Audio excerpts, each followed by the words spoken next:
Maranatha, Tuhan Yesus segera datang. Saya Wanda Dumais dari BIC Sydney, Australia. Maranatha, Tuhan Yesus segera datang. Saudara yang dikasihi Tuhan, Matius 27 ayat yang ke-46 berkata, kira-kira jam 3, berserulah Yesus dengan suara nyaring. Eli, Eli, lama sabachthani. Artinya, Allahku, Allahku, mengapa engkau meninggalkan aku? Saudara yang dikasihi Tuhan, tradisi mengatakan atau Torah mengatakan korban pesak. Ya. Dalam bahasa Ibrani namanya korban pesak. Ini hampir sama dengan bahasa Indonesia. Korban pesak itu adalah Paschal Lamb. Saudara bisa menemukan kebenaran ini di dalam Keluaran 12. Paschal Lamb itu akan disembelih pada jam 3 tepat. Nah, kita membaca di sini dalam Matius 27 ayat 46 berkata, kira-kira jam 3, berserulah Yesus dengan suara nyaring. Yohanes mengatakan, Yesus adalah anak domba Allah.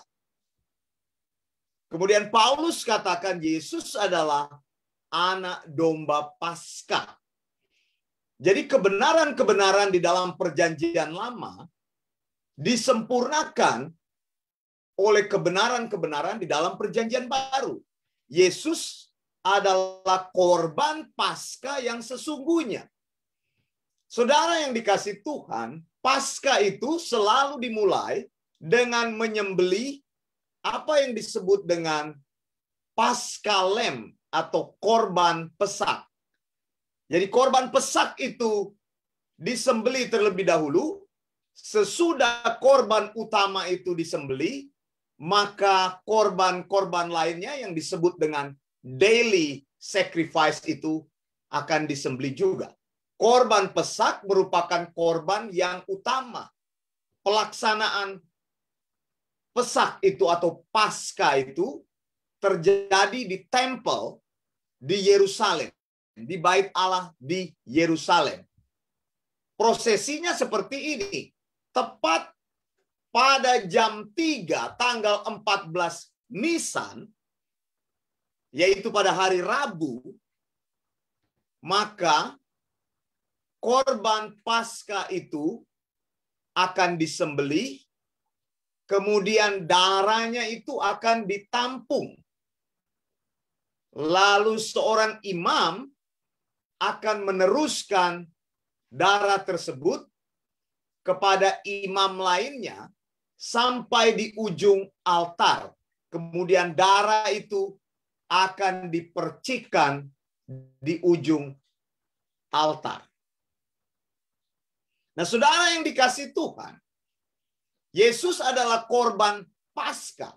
Jadi pada waktu itu sebelum korban Paskah disembelih, kita lihat di sini Alkitab katakan, Matius 27 ayat 46, kira-kira jam 3, Yesus berseru dengan suara nyaring, Eli, Eli, lama sabachthani. Artinya, Allahku, Allahku, mengapa engkau meninggalkan aku? Nah, sesudah itu, saudara, Alkitab memberitahu bahwa Yesus meninggal. Kita baca dalam ayat-ayat sesudah di Matius 27 ini. Saudara, apa yang Alkitab katakan di sini? Bahwa kejadian ini terjadi pada saat kegelapan meliputi seluruh daerah Yerusalem tersebut. Matius 27 ayat 45 memberitahu mulai dari jam 12 kegelapan meliputi seluruh daerah itu sampai jam 3. Saudara yang dikasihi Tuhan, jadi ucapan Yesus di kayu salib ini yang berkata Eli Eli lama sabaktani, atau Allahku Allahku mengapa engkau meninggalkan aku, terjadi selama masa kegelapan tersebut. Yesus disalib mulai dari jam 12 sampai dengan jam 3, tidak terdengar suara apapun dari Yesus. Dia berdiam diri, saudara. Kemudian ketika menjelang jam 3, apa yang terjadi dengan tubuh Yesus? Penderitaannya yang besar, kesakitannya yang besar, akhirnya menemui sebuah finalisasi, mencapai puncaknya. Saudara, dia berkata, Allahku, Allahku, mengapa engkau meninggalkan aku? Saudara bisa catat kata-kata saya ini. Ini pertama kalinya Yesus memanggil Bapa dengan kata Allah. Biasanya dia berkata Bapakku. Biasanya dia berkata Bapakku. Sekarang dia berkata Allahku. Sebuah perpindahan bahasa yang sangat jelas. Awalnya selama Yesus melayani di bumi ini, dia selalu mengadres Allah, memanggil Allah dengan ucapan yang sangat intim, Bapakku. Tetapi di dalam ayat ini kita menemukan ketika disalib pada jam 3 itu, ya, seluruh kepenuhan tubuh Yesus, dia sudah merasakan kesakitan sekali. Selama 3 jam dia berdiam diri, dia bertahan di dalam keadaannya. Maka pada jam 3, seluruh tubuhnya mengatakan bahwa tubuhnya sangat sakit. Dia mengalami penderitaan yang besar, menunjukkan bahwa kesakitannya itu mencapai puncaknya, sehingga dia berteriak kepada Allah, Allahku, Allahku, mengapa engkau meninggalkan aku? Saudara yang dikasihi Tuhan, engkau bisa merasakan penderitaan Yesus yang besar ini ketika dia berseru kepada Allah, Allahku, Allahku, mengapa engkau meninggalkan aku? Sekali lagi saya ulangi, ini adalah sebuah teriakan keras yang menyatakan bahwa betapa beratnya penderitaan yang dia tanggung ketika dia tergantung di kayu salib. Sehingga seluruh tubuhnya ingin mengatakan kesakitan itu. Dalam kesakitan yang besar dia katakan, Allahku, Allahku, mengapa engkau meninggalkan aku? Saudara, saya mau katakan di sini, perkataan Allahku, Allahku, mengapa engkau meninggalkan aku, ini sulit untuk dimengerti. Mengapa, saudara? Dalam khotbah sebelumnya, saya sudah menyampaikan bahwa Yesus menyelesaikan pekerjaan Bapanya. Bahwa Yesus sedang melakukan pekerjaan Bapanya. Bahwa Yesus adalah hamba yang menyelesaikan pekerjaan yang diberikan kepadanya. Bahwa Yesus adalah betul-betul melakukan pekerjaan itu bukan karena dia bersalah. Dia tidak menghindari segala pekerjaan sulit yang diberikan oleh Bapa, tapi dia justru melakukannya. Dia kudus. Dia tidak pernah bersalah. Dia selalu taat kepada Allah. Dan Allah mengasihi dia.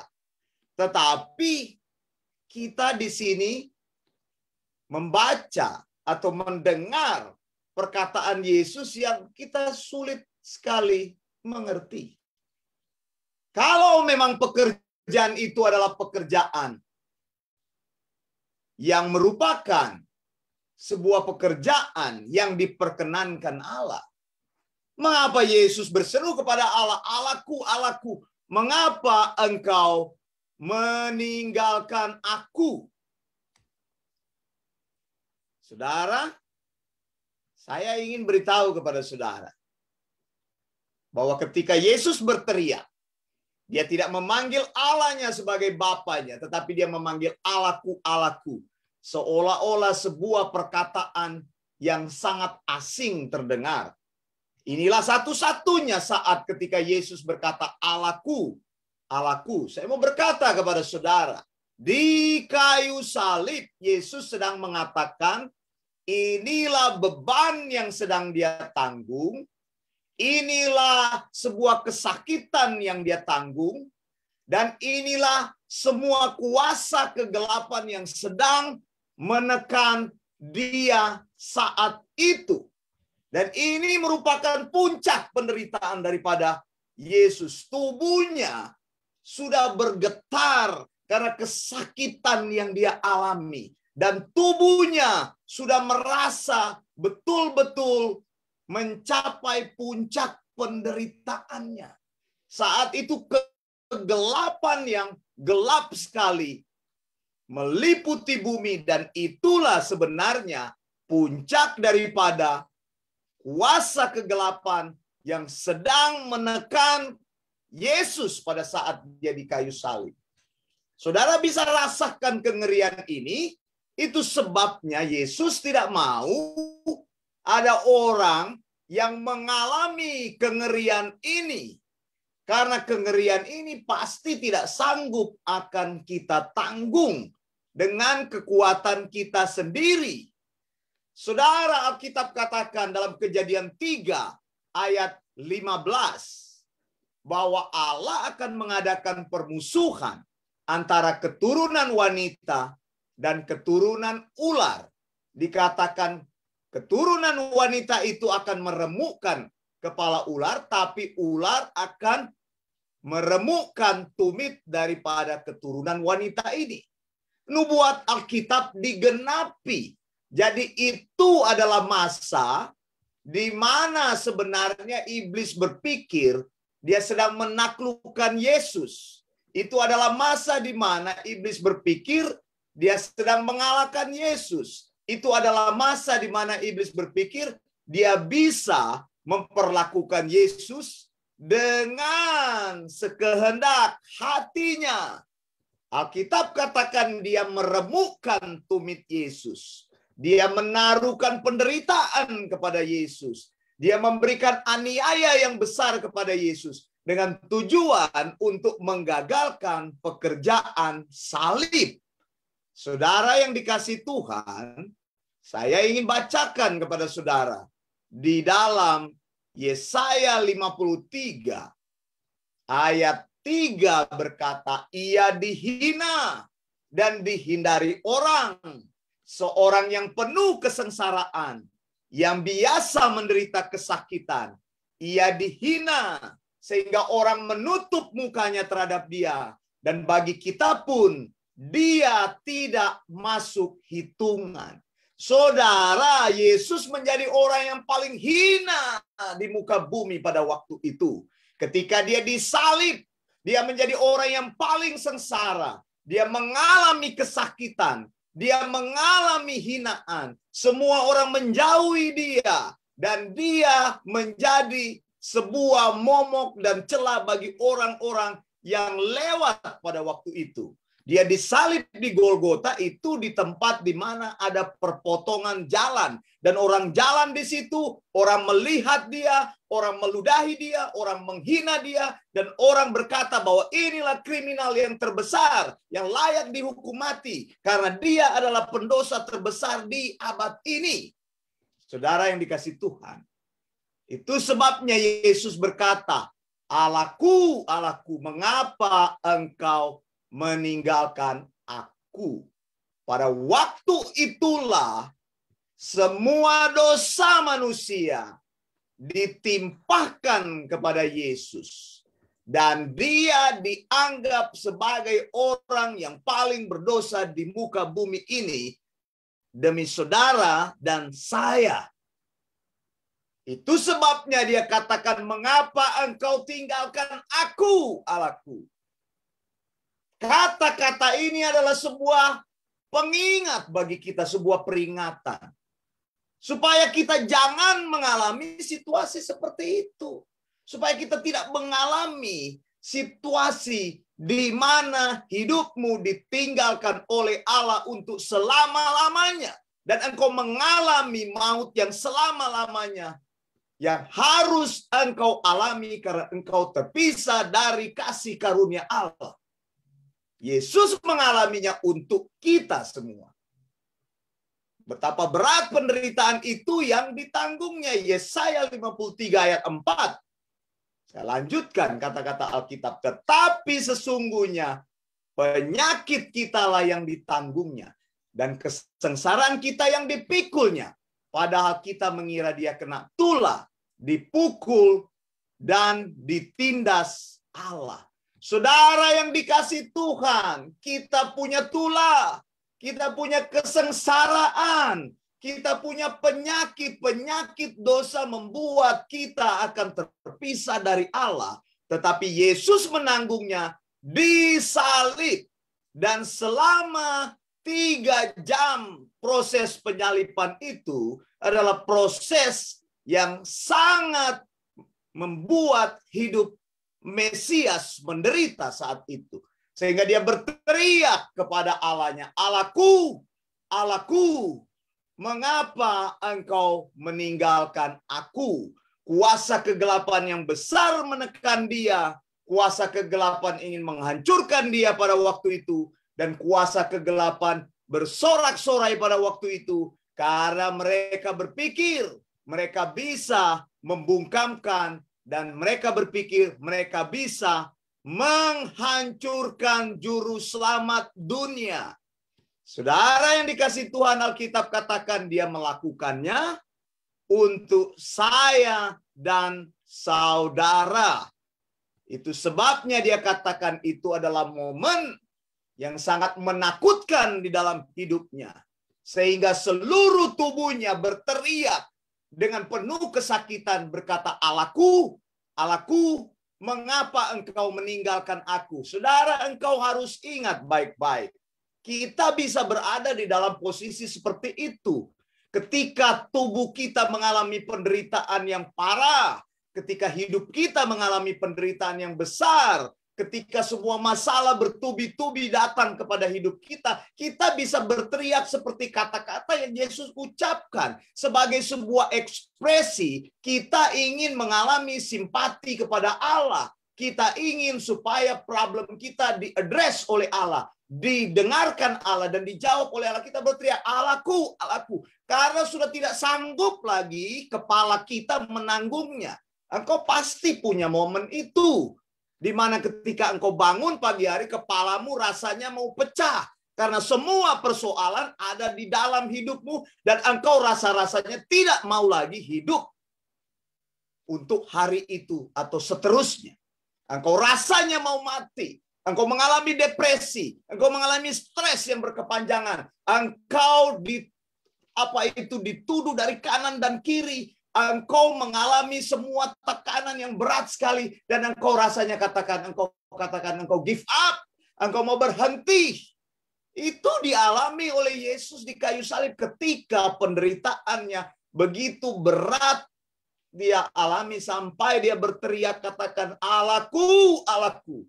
Kenapa engkau meninggalkan aku? Penderitaan yang berat itu telah ditanggung oleh Yesus bagi saya dan saudara. Itulah arti salib. Begitu beratnya, semua kekuatan menekan dia. Yang tadinya dia diam, akhirnya dia harus berteriak. Sudah mencapai puncaknya. Kenapa engkau tinggalkan aku, ya Allah? Dia mengalami penderitaan itu karena kekuatan-kekuatan yang lain dari orang Yahudi yang saat itu ada, dari setan yang berusaha menghancurkan dia. Saudara yang dikasih Tuhan, tapi saya mau beritahu saudara berita baiknya.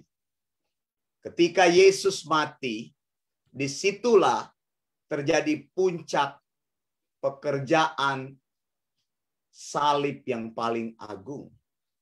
Salib menggantikan semua kesialan manusia menjadi hidup yang penuh berkat. Hidup kita yang tidak punya harapan digantikan dengan harapan di dalam salib. Yesus melalui itu untuk kita semua.